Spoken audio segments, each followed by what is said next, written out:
कुरुक्षेत्र के युद्ध भूमि में अर्जुन भगवान श्री कृष्ण से कहते हैं कि उनका रथ युद्ध भूमि के बीचों बीच ले जाए ताकि वे दोनों पक्षों को देख सकें। अर्जुन दुविधा में पड़कर भगवान श्री कृष्ण से प्रश्न करते हैं कि वे इस युद्ध में भाग क्यों लें। क्या वे राज्य और कुछ क्षणिक सुखों के लिए अपने ही संबंधियों की हत्या करें? क्या यह उचित नहीं होगा कि वे इस युद्ध भूमि को छोड़कर शांति से संन्यास ले लें? भगवान श्री कृष्ण अर्जुन को समझाते हैं कि उन्हें मोह और आसक्ति से प्रेरित होकर कार्य नहीं करना चाहिए।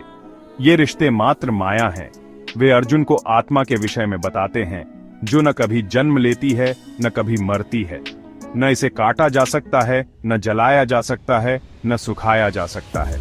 आत्मा शाश्वत, अपरिवर्तनीय और सनातन है।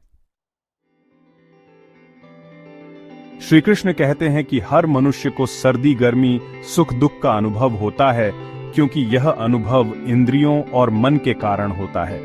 जो व्यक्ति सुख दुख तथा सर्दी गर्मी में सम बना रहता है, वही अमृतत्व के योग्य होता है। यहाँ अमृतत्व का अर्थ आयु से नहीं, अपराजेय ब्रह्म स्वरूप से है।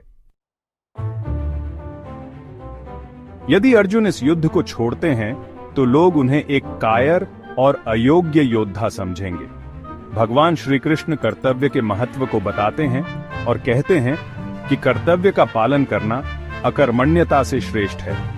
यदि यह युद्ध टाला जा सकता तो बात और थी, पर अब जब युद्ध होना ही है तो एक योद्धा का धर्म है कि वह युद्ध करे।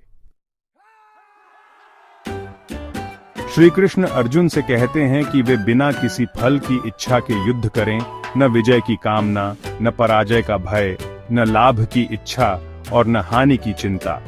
अर्जुन स्थिर चित्त वाले व्यक्ति के गुण जानना चाहते हैं। भगवान श्री कृष्ण बताते हैं कि जो व्यक्ति इच्छाओं से मुक्त होता है, आत्मज्ञान प्राप्त करता है और जिसमें न भय होता है न क्रोध, वह स्थिर बुद्धि वाला होता है। उसमें न राग होता है न द्वेष। वह संसार से न आकर्षित होता है न घृणा करता है। उसके इंद्रिय नियंत्रण में होते हैं।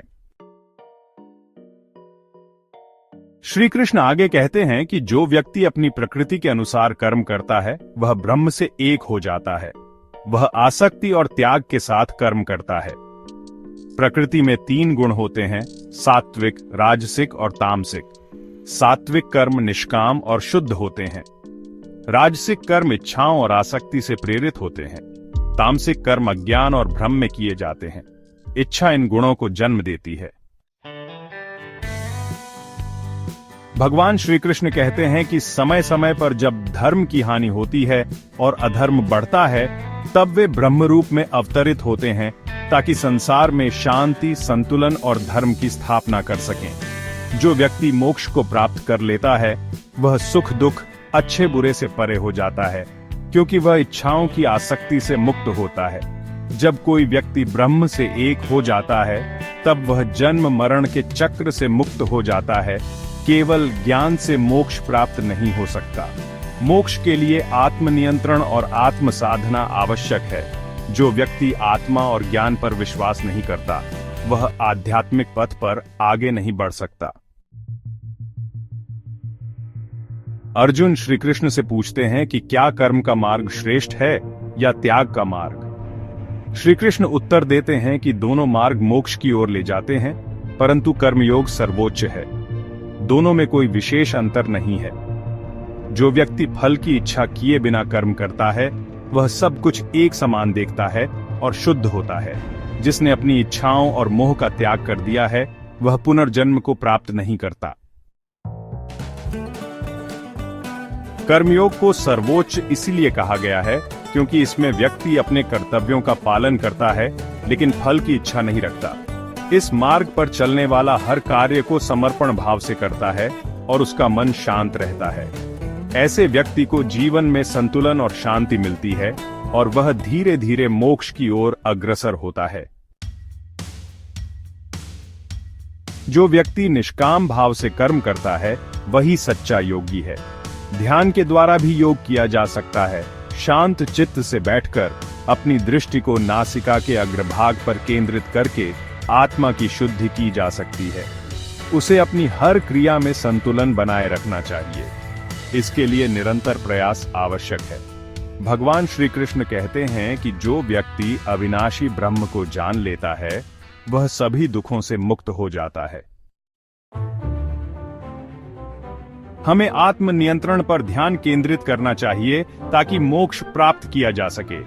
किसी भी मार्ग का उद्देश्य ब्रह्म से एक होना है।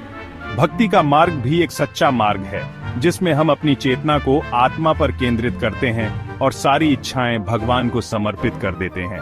यह मार्ग कठिन है क्योंकि इसमें प्रारंभ में ही शरीर की आसक्ति का त्याग करना होता है। ऐसा व्यक्ति न किसी वस्तु से मोह करता है न किसी से द्वेष।